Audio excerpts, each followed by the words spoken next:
to see all of these cameras surrounding me, like that's just like pumping up somebody's ego for no reason.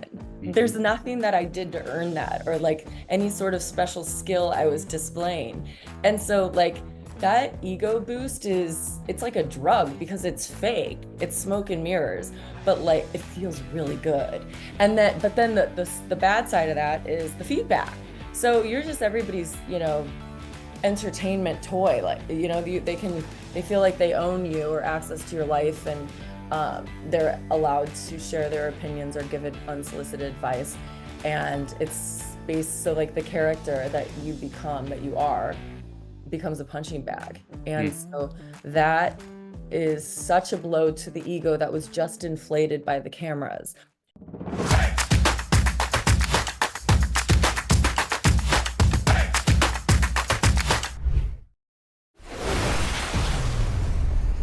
You probably hear people like me standing on stages at real estate events around the country saying things like, you better start embracing influence and understanding how to own attention. Otherwise, people that do are going to come into our business and snatch up the business right from underneath you. And some of you probably roll your eyes when I say that, and others legitimately understand what I'm saying. And so that's why I'm putting an emphasis on interviewing those people that are going to come into the industry and snatch up said business. And that is why I'm bringing on Meghan King, who is, you might know her from Real Housewives, recently licensed in the business. And I'm going to pick her brain today from the real estate industry's perspective and ask her all the tough questions. Meghan, welcome. Well, thank you for having me. What an intro. The real estate business thief. You know, I legitimately believe it. When you and I got introduced, ironically, we were both live in the same city, and I was excited because of the perspective of I legitimately talk about that. I say, unless your demographic, more my daughter's demographics, and my daughters, I've got two older daughters, 20 and 24, and one of them got their license. I said, you're going to kill it because you understand how to play this game. You're going to get in, you're going to vlog, you're going to speak to your generation. And sadly, that generation isn't going to care about your real estate expertise. They're going to care about how they can relate to you, how they can connect with you. And I think you have clearly, you understand this. You have a very big following on social. You understand Mhm. social. So let's start here. Let's rewind the clock. I already teased who you are, where Mhm. kind of your fame has come from, but let's rewind the clock. Like, tell us your story. What led you to that, and then where you then are today? I mean, I think real estate was kind of like a natural progression for my career because well, first of all, I've always been interested in real estate. I've bought and sold and remodeled many homes. And I care about the process too, not just, like, oh, it's cute or something. I actually care about the transactions behind it and how they work and interest rates and like all of the little technical aspects that have to do with any transaction, but particularly real estate. I like the aesthetics portion of it. I think that's like a given, and I'm willing to admit that. But after having worked for myself for the last 10 years as a full-time influencer, I understand how to work for myself. I understand the grind, what it takes to self-motivate or not. And then also I spoiled myself with the flexibility that I was able to build while, working for myself. And so I can have all of those things with real estate. I am more beholden to the client, right? And so in social media as an influence, the client is like, it's more abstract, and like easily you can either like push them off sometimes or reschedule campaigns. But that's the biggest difference with real estate, is that like, I work for them, and it's not like, the brands work for me, and when I'm an influencer. So that's the biggest shift, I think. So tell us about what led you to Real Housewives. Let's rewind the Oh, clock. the Real Housewives. Okay. Well, I just married my now ex-husband, but he's from California, Southern California. And so he had a place out there and was friends with a couple housewives on the show, just organically. And we were invited to a party that one of them was hosting and being filmed. And so I think that's where production might have seen me. And I got a call from casting. I went through the process and I was asked to be on the show. And Awesome. so I did. And what the hell's that like? Um, I think that like the thing that was most surprising to me was the amount of like setting up involved in it and like lighting and the lighting and the audio. I think people probably understand that more now though because of, podcasts and Zoom and everything that we understand, good lighting and good audio. Mhm. But back then it wasn't really, a thing that we thought about it as much in our everyday lives. But generally it was pretty flattering, honestly, to see all of these cameras surrounding me. Like that's just like pumping up somebody's ego for no reason. There's Mhm. nothing that I did to earn that or like any sort of special skill I was displaying. And so like that ego boost it's like a drug because it's fake. It's smoke and mirrors, but like it feels really good. And then but then the bad side of that is the feedback. So you're just everybody's, entertainment toy. Like, they feel like they own you or access to your life, and they're allowed to share their opinions or give it unsolicited advice. And it's based, so like the character that you become, that you are, becomes a punching bag. And Mm. so that is such a blow to the ego that was just inflated by the cameras. The juxtaposition behind the intensity of the emotions is it's so severe and different, and like both ends of it are toxic. Mhm.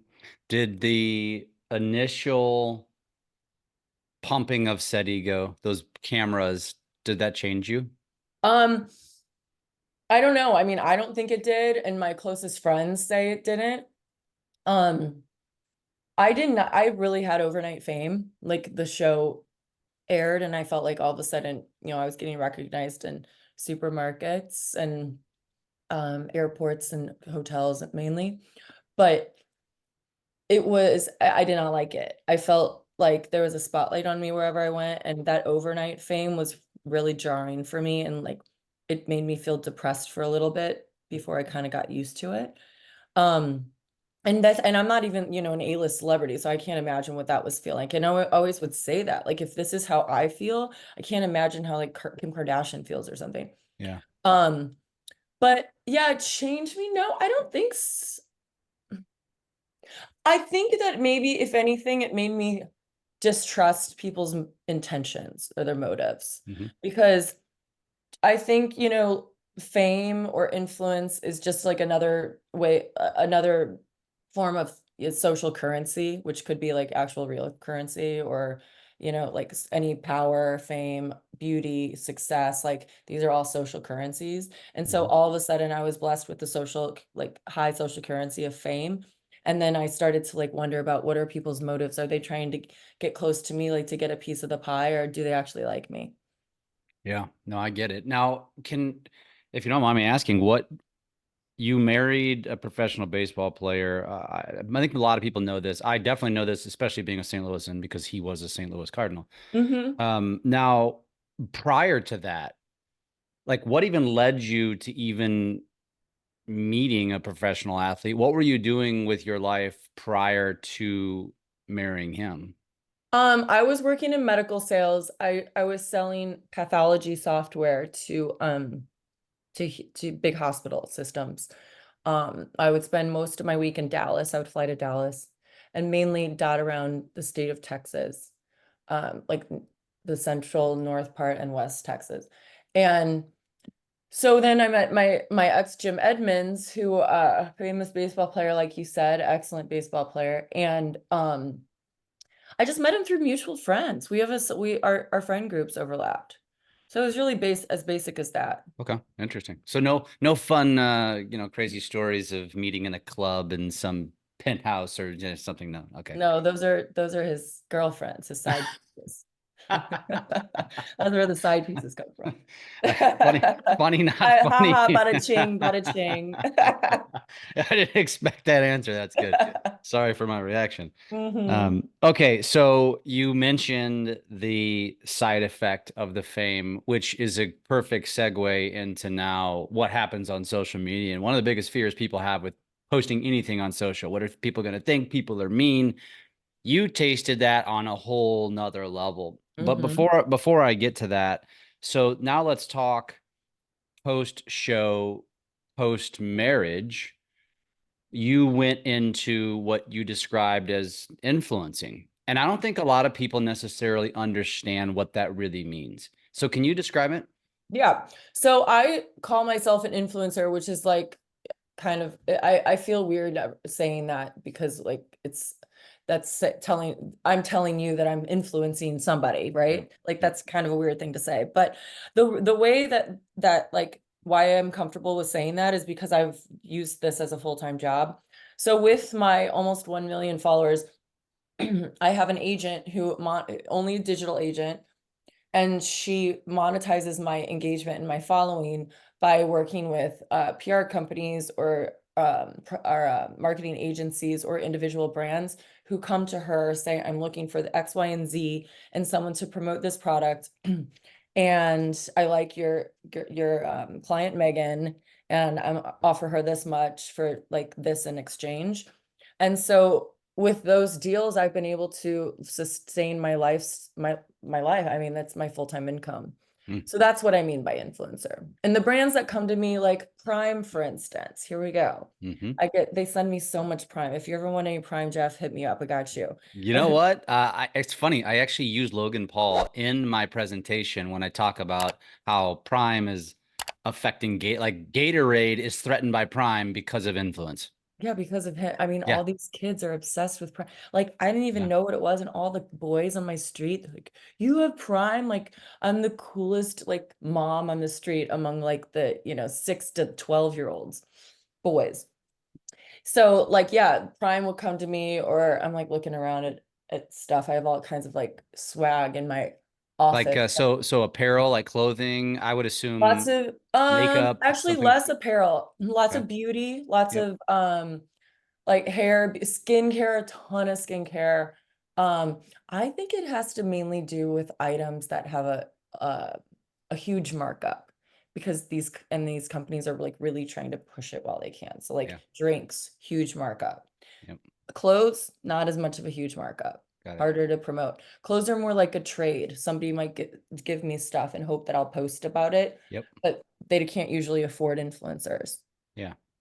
So do you, it's just fascinating to hear about this because I do want to obviously tie it back to real estate, but I think it's important for legitimately a real estate agent to learn and understand this because I don't think anybody looks at themselves as a quote unquote celebrity. And you mentioned you could get recognized in a grocery store. And it's another example that I use that once you establish a digital celebrity and you start creating parasocial relationships with an audience, you become, even though you might have an audience of 200 on Instagram, but if you have a consistent presence and you're documenting your life, people will recognize you, assuming that's a geo strategy, like you have a geo audience. And some people say, oh, that's weird. That's creepy. And I say, no, that's you owning their mind share. And now you've got a raving fan that will buy whatever it is that you're selling.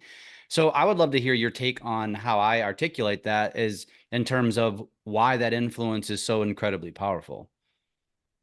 So I'm going to speak on this like in regards to micro influencers, which are people who really diminish the importance of their following because they think it's not like in the hundreds of thousands. Yeah.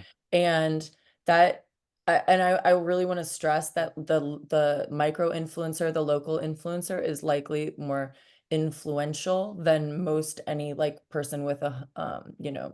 100K plus followers. I'm listening to you because I feel like I'm that person. Yeah, so, I mean, I think you are, with the Lake of the Ozarks and your TikTok that you showed me, and I mean, like latched onto the Lake of the Ozarks, which is like so hot right now, and I'm sure like it was authentically what you're into, Yeah. but also like a little bit of luck, like with the show that's out right Yeah. now, and like a lot of work, and you're dedicated to it. I mean, it's all like kind of, and that's kind of how I feel like my following grew too. Like I knew something was there, but it wasn't really with Instagram, but I wasn't sure what it was, but I thought like I'll just put some time and effort into this. And it was the right time at the right place and I grew. But what I'm trying to do now is take my sphere of influence and really develop it within my town. And that's something I've never done or had to do. So last night, went to a networking event, a female networking event with local influencers. And I was so excited to be invited to that.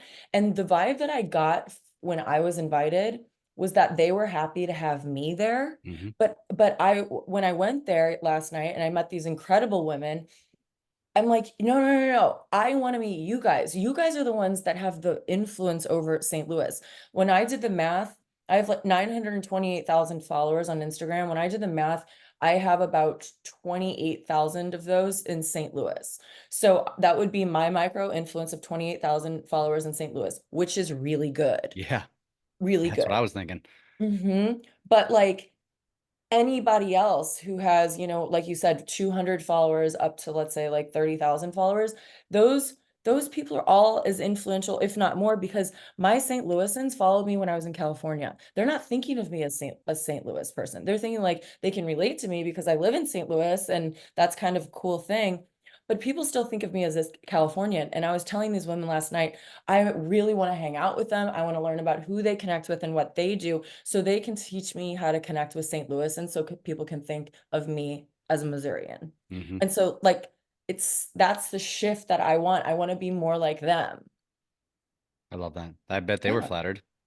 Well, I think they were a little surprised because people diminish their worth. And also micro influencers put so much time and energy into their, social media. It's a passion project. Hmm. And it's the content that they curate is gold, and you feel that I feel that like the dedication to it, where like I might do a post a few days late because I feel like I have to, but a lot of these smaller local influencers, like they have real good in the moment content that I follow because like I want to see what are the cool new things like for my kids to do, and or in and around St. Louis, or what's happening, or what Hmm. is the house looks like in a certain area. I love that kind of stuff. And you're not going to get that on my page. I want to, like, I want to start moving in that direction, but that's not where I would go. I'm more of like a traveler or something, Hmm. but I want to nest.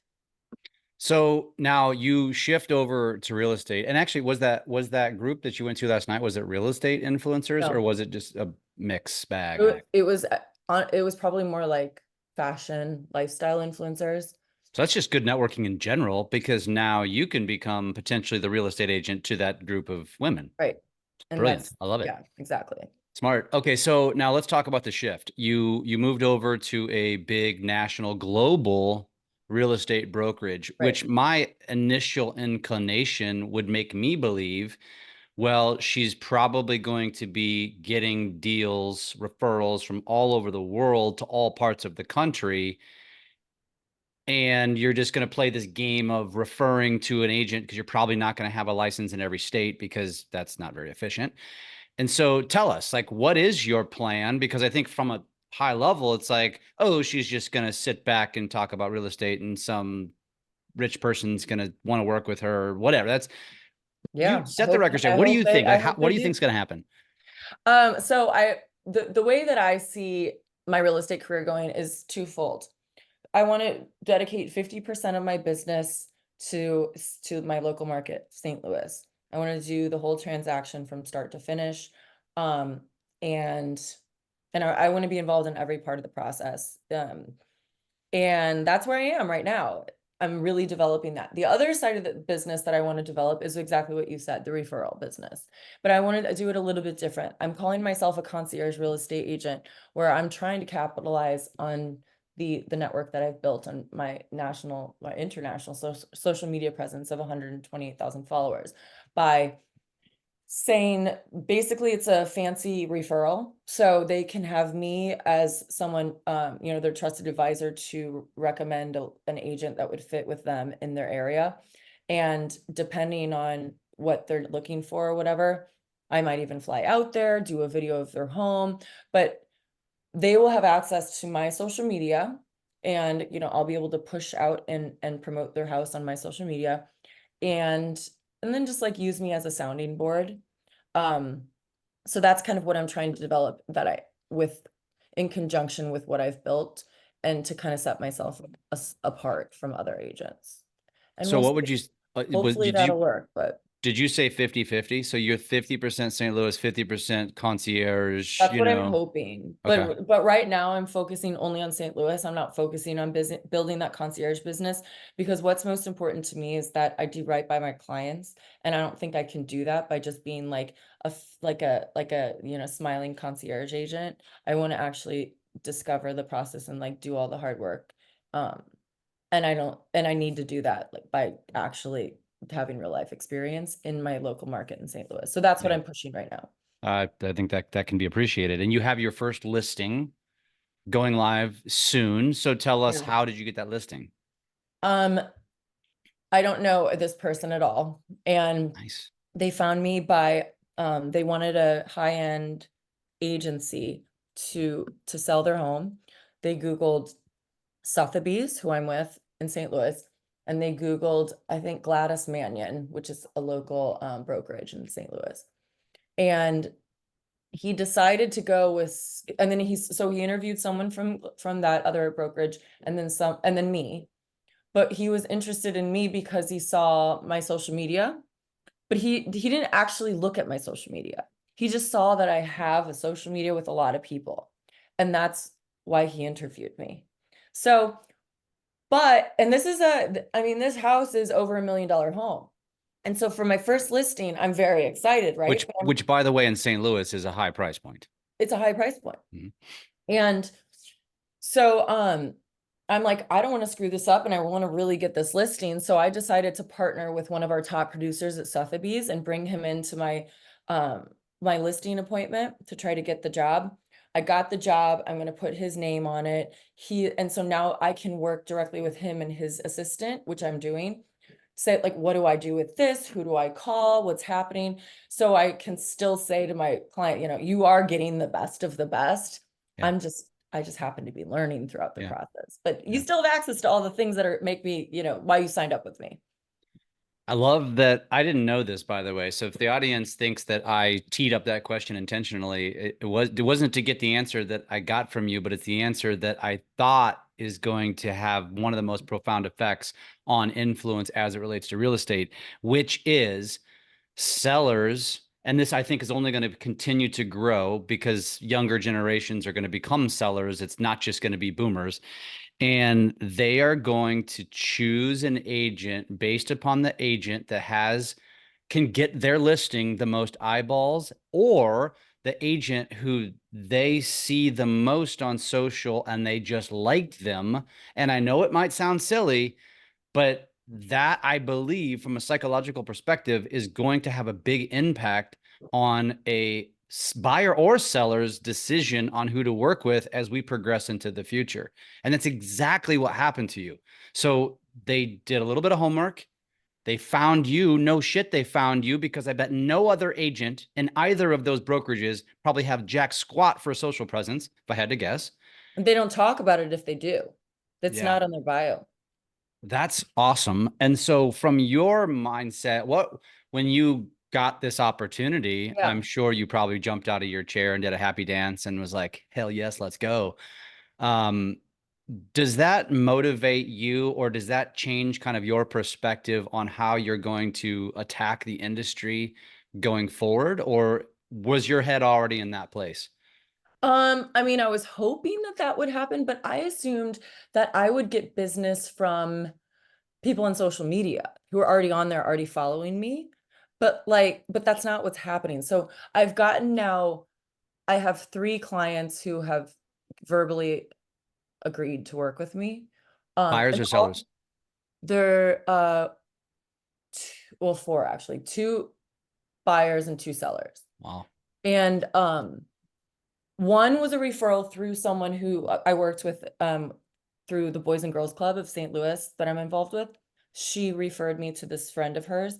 And then the other 3 just Googled me and found me like sent like a question in, through like the general like contact me on Mhm. Sotheby's website.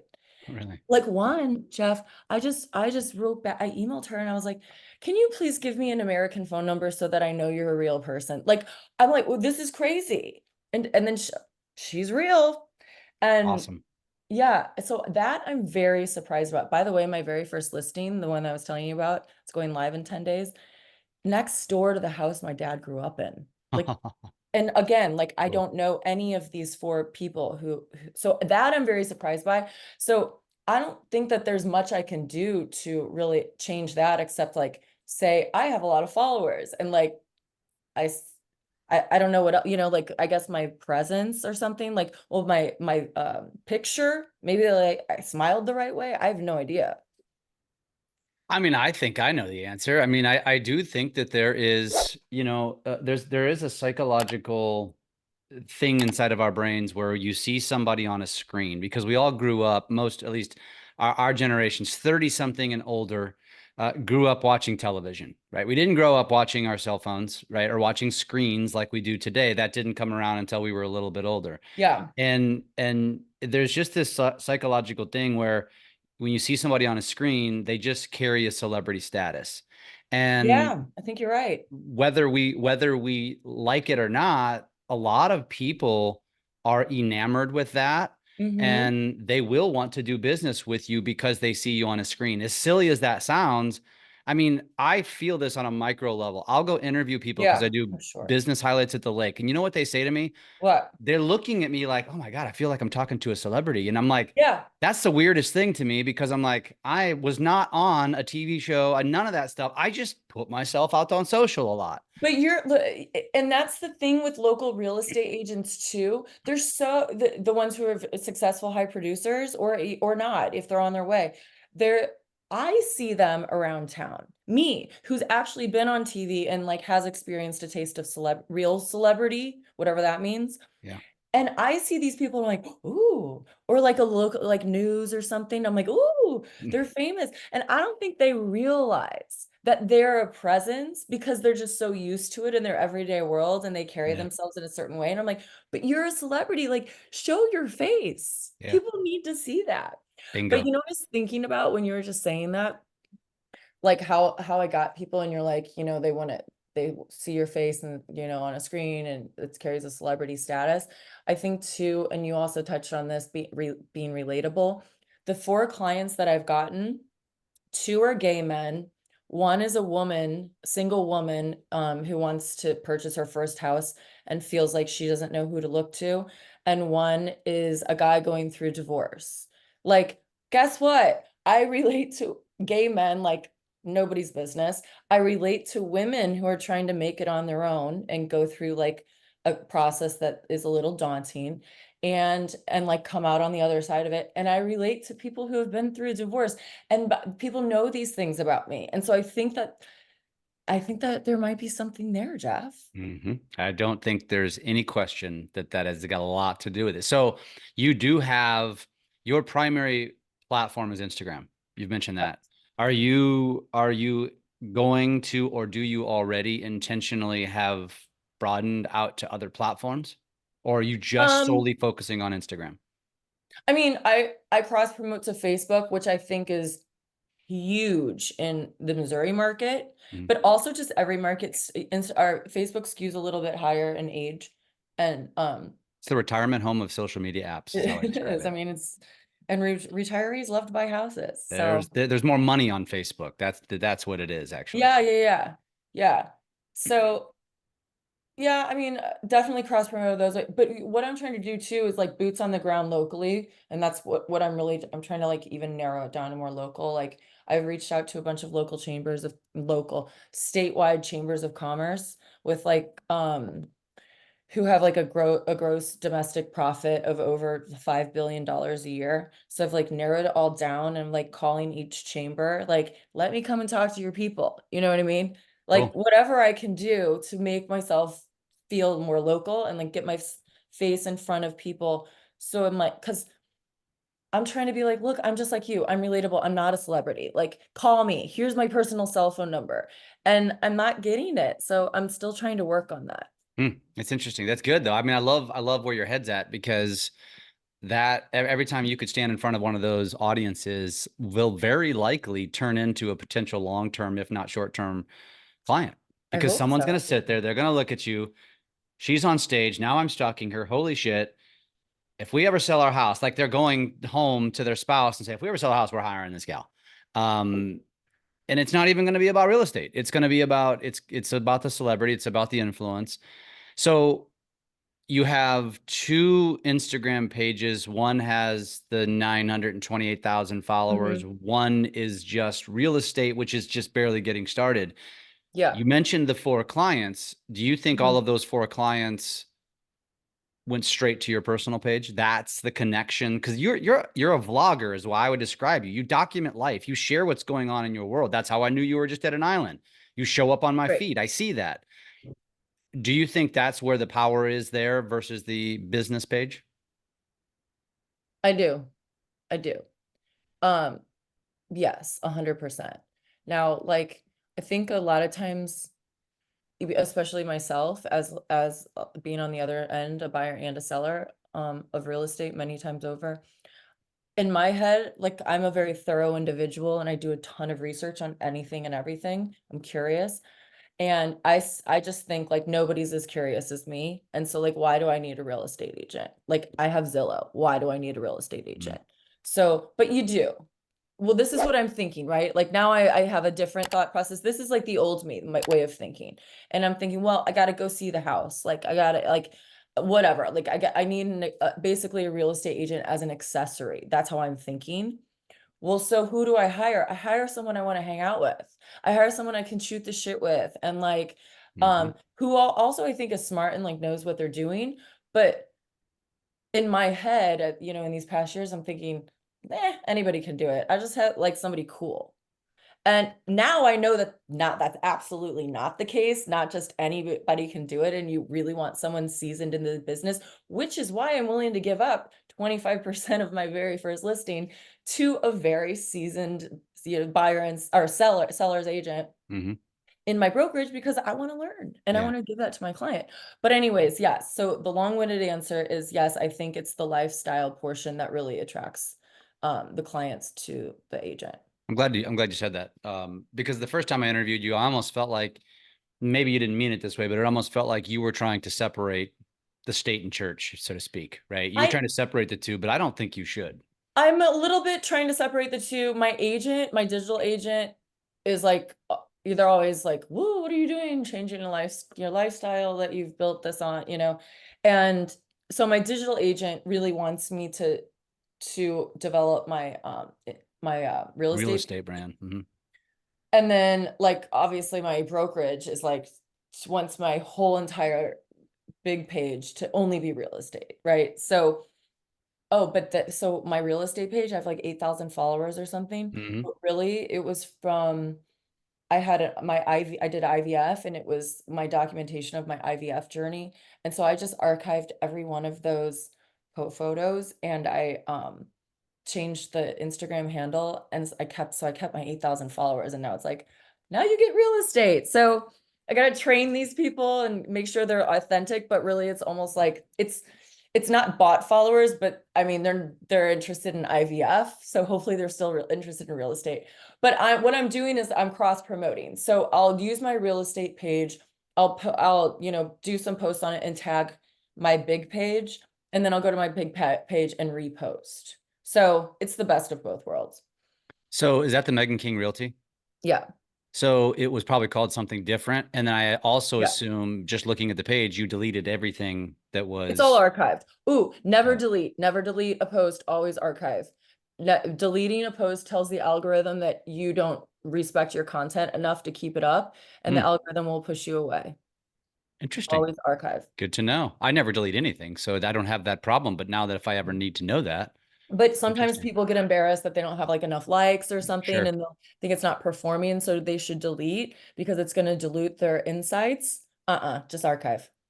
Nice. Good tactical advice. I like that. Thanks. So now when as you talk about the two accounts, Hmm. looking at your personal account, there really isn't a whole hell of a lot real estate yet, No, not at all. and may never be, because you still have that business. And the reality is, I think people are going to go stalk you and not care so much about how many homes you've sold or how many just listed, just sold, open house posts you have. What they want to do is go down the rabbit hole of who Meghan is. I think so. And also that's a little scary too. Like honestly, I'm trying to show up on my social media like less bedhead and more like the polished like version of myself, which is still authentically me. But I'm I'm like, all right, we're moving on from like the hard mommy toddler days version of me, and we're turning into the like kids have gone to school and mommy's going to work and like take me seriously because I do have a brain in here. I have been using it to raise little like ankle biters, but now I'm using it back to do technical things that, in marketing and be creative. So pay attention. I like it. And so as far as going forward, one question that I had was, and I get this question a lot, is how private should I be? Should I include my kids? I don't want to put my kids out on social media. I get that question all the time. And I noticed you are a face blocker. And I'm Yeah. curious, like, why? From an inf I think I know why, but I want to hear it from your mouth. Like, why do you do that? Because I don't. It's twofold. So the one, and you're a man, it's a little different, and I'll tell you why. It's twofold. The first part is because I felt like my children's faces were being used to they were being exploited by the other party to anyways, I felt like they were being exploited. So I There's didn't more, in other words, there's more to it than just the social. There's also the, because your it's like ex is also famous. yeah, it's like Got it. yeah, he has a lot of followers too. And so that was one part, but the other part is, and this is what is that yes, of course, they're little kids and I built my brand on being a mom to them and yada yada. But also, what do little kids do? They grow up and they can't just be this like extension of me all the time because then where's my identity and where's like my self-worth because kids grow up and move on. And so if I don't train and also like people don't want to watch, pre-teens. They're not cute and funny and silly. They're like annoying and they're not even cute to look at, right? Like they're not aesthetically pleasing. Like we want to look at like babies doing cute silly stuff. And so when you show that and that's your only focus and then you move out of that, you're going to move out of engagement on the way. Mm, And so that's why I started like to try to make that shift and then like the face blocking to protect them and their anonymity because again with so many followers they don't know what they're being exposed to or anything. They just know that this is what mommy does and every single child wants to be a YouTuber or hmm whatever hmm or an influencer, but hmm they don't know what that means. So I'm the last thing I want to do is for them to grow up in the shadows of a pro athlete dad and an influencer mom, like basically two fairy tale jobs, Yeah. and for them to think that this is like what they should aspire to. Yeah. And I mean, maybe, maybe not, but like that's not a truly realistic goal for most people. And so, but I think also the male and female component is something that we have to talk about as far as showing kids. The general public is never worried that it necessarily that a dad is going to compromise his career because of the child's needs. Like whatever the child has going on, it's like still is culturally assumed that the woman will handle that, whoever that woman may be. hmm And so like you can show your kids and then they're not going to be nobody's going to take that as a threat to your career. A woman who's trying to Ah. be taken as a serious businesswoman, she needs to make sure that that balance is shown so that people take her seriously and don't think that she's going to skip, a showing for her client because she has a field trip at her kid's school. Mm. I never thought about that. That's interesting. Yeah. So, because like when I share my 5-year-old Winter, it's like, oh my God, you're such a good dad. So cute. Like it almost lifts me up. Yep. I see your point. I had an employee once who didn't want, she was a loan officer and didn't want to tell her agents that she was pregnant. And I I was wouldn't like, what either. a effed up world we live in that you have to be afraid of that. That's bullshit, you know? But Yeah, yeah, it's true though. It's how the world goes. And so, like the minimum expectation for a mom is that she'll be at everything involved in everything for her kid at every step of the way. yeah. If a dad does one Mm. piece of that, he's exalted as an excellent father. Superhero. Yeah. Yeah, Yeah. Cause there's so many deadbeat dads. You just be a good dad and yeah, you're praised. Yeah. I've felt that. I know that. yeah. All right. So then what's your advice? Because you're coming from a different place. And so just to speaking to people like me, but maybe the female agent on the other side who has no influence whatsoever, and has tiptoeing the line. Like, I don't know if I should share my kids or not. What would be your advice to them? I say share 'em, like the share the lifestyle that's a part. It makes you relatable and also it makes you vulnerable because you never know what kids are going to do or say or act. And so if you're one is able to put that on the internet, I think that shows that they're able to be like vulnerable and you can just like hang out with them. They're not worried about being perfect all the time. And that feels good when you're making such an emotional decision in real estate. I love that. Last question. So somebody's listening, somebody's watching, you gain some followers as a result of this because people are just going to go down the rabbit hole. And there's going to be some real estate agents that just love you. And they're going to look at there's going to be some that hate you and they're like, get out, stay out of my business. And there's going Totally. to be others that are like, oh my God, this is so great. I love her. Oh, I remember seeing her on the show. This is so awesome. What's your advice to anybody who's listening to this today, whether they're on the good side or the bad side of the fence, thinking to themselves, all right, shit, I just keep hearing about this, like this whole influence game. I really need to incorporate social media into my business and I have no idea how to do so. What's your advice?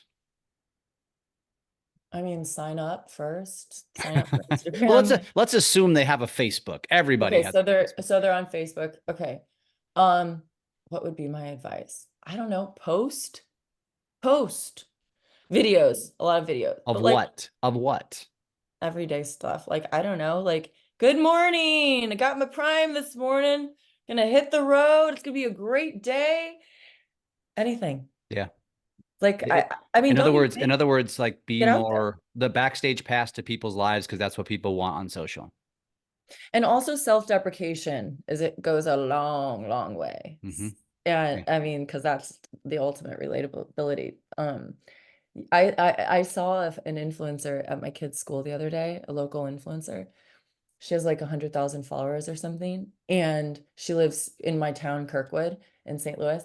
And I'm like driving to my kid's school, and I see her, and I roll down my window. I was like, "Hey, I'm a big fan. I really like following you. Your stuff is great." And she's like, "Oh, thanks." And I'm like, "Oh my God, who am I? What did I just do?"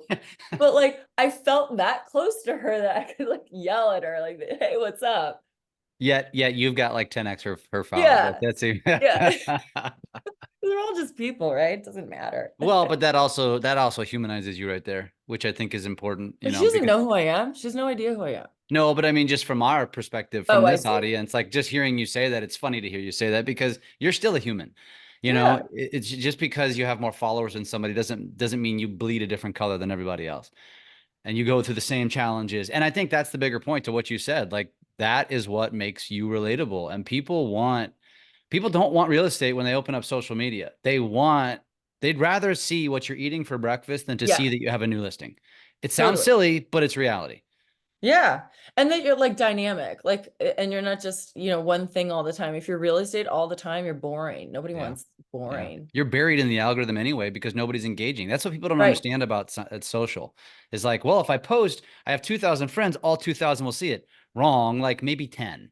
Like it's that bad, you know? And it's I'd love to have that conversation with you sometime. Get more deep into the metrics and the analytics Yeah. and the science behind social. But honestly, I think it's important that people first of all, welcome to the industry. Thank you. I think it's really exciting to have people like you here because I love it. This is my passion. This is what I do, and so I'm excited to see it. I don't think a lot of our industry probably necessarily is, but whether you No, I like it or feel that. not, it's coming. The reality is it's not Meghan King's. It's a 22-year-old. It's a 22-year-old who understands how to do this stuff and has the editing skills and has the camera skills. And they're just going to be real. They're going to do what they've done since they were 13 years old. and they're going to come into the industry, they're going to apply it.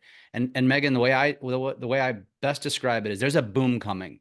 You've got Mhm. an entire generation Yeah. of baby boomers that have stayed in place that are about ready to sell their homes in the next 5 to 6 years. And guess who's going to buy almost every one of them? Young millennials and Gen Z.